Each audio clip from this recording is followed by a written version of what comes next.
Hello, my name is Nathaniel Jose, and today I will be presenting my Physics 2211 Lab 5 Slinky Drop. To introduce this lab, we are going to compare observed motion of a slinky dropping on a computational model, predicting the motion of a slinky dropping, as well as explain the bottom of the spring does not begin to fall even with gravity present until the slinky is compressed. Results are the observed data and computational data are similar, and that the bottom of the slinky sits at rest until acting upon by the top.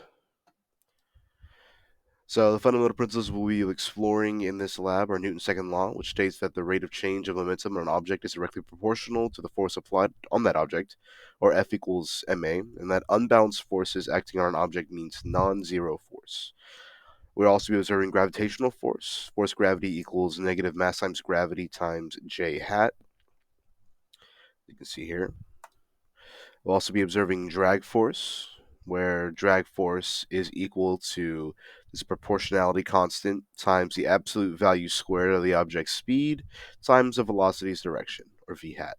And the net force will be force of gravity, force of drag, and the force of the spring tension.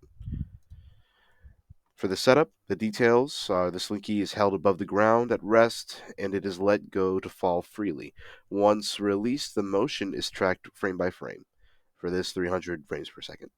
The system is a slinky in the earth and there are no surroundings. The initial conditions of the start position is 0 meters, the initial velocity, 0 meters per second, and the glow script was used for the computational trial. As you can see here, this is the tracker video that I made. You can see that slinky's at rest and then the motion begins further down here. So plugging in all of our initial conditions, the positions and velocities and the initial time.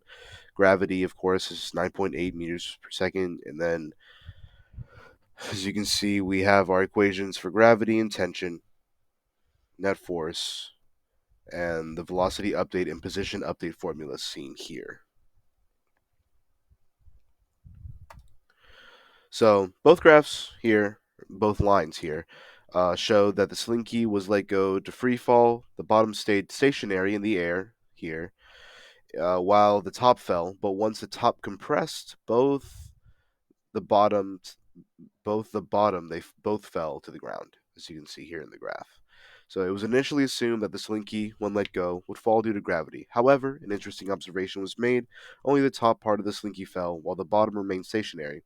This phenomenon occurred because the force of gravity and the tension on the slinky were equal, canceling out each other and resulting in no movement at the bottom. This observation serves as a practical demonstration of Newton's second law.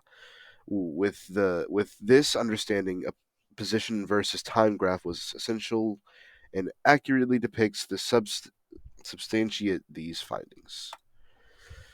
So, does the bottom of the slinky stay at rest or move downward due to gravity? The bottom of the slinky remains at rest in the air for a brief moment because the net displacement is zero. The tension and gravity being equal, however, once the entire slinky is compressed, both the top and the bottom begin to fall. Does the predicted motion satisfy Newton's second law? Yes. Since the tension and gravity are equal, causing the net force to be zero, the top had to exert a force on the bottom in order for it to continue falling to the ground. Some errors that could have happened during this experiment: wrong calculations for initial inputs, the angle of the video, and for the computational model, some programming errors or incorrect inputs. Thank you.